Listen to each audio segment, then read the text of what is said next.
class is about the inner critic.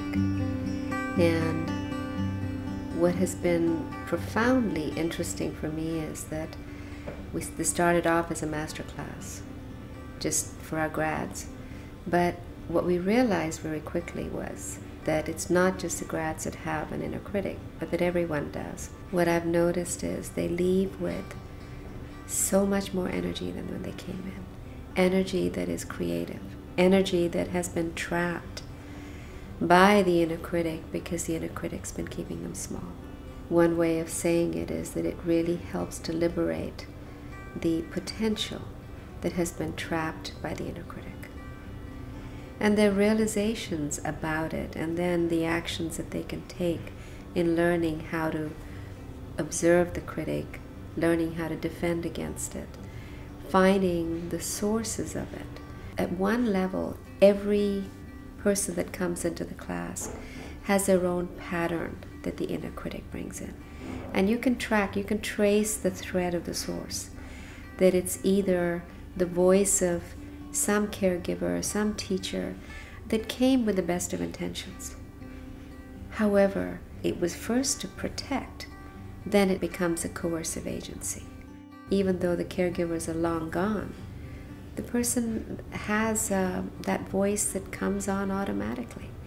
And they're not even aware that it's that voice that is telling them what to do, what not to do, how to be careful, don't cross over this line, so that their identity is stuck in some ways, and they're not free to become what's possible for them.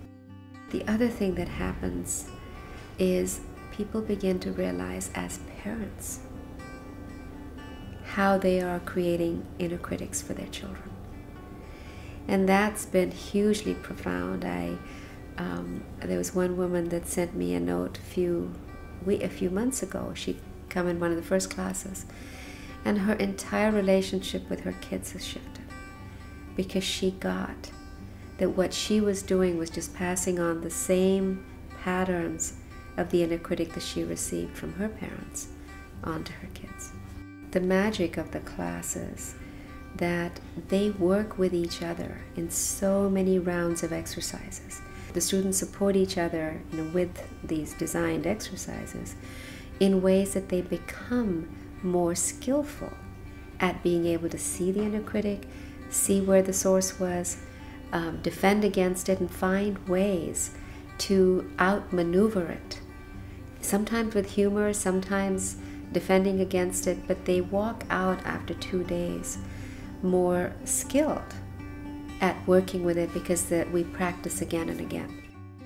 I keep imagining that when people walk out and they've done this, that they will be so much more creative in their lives.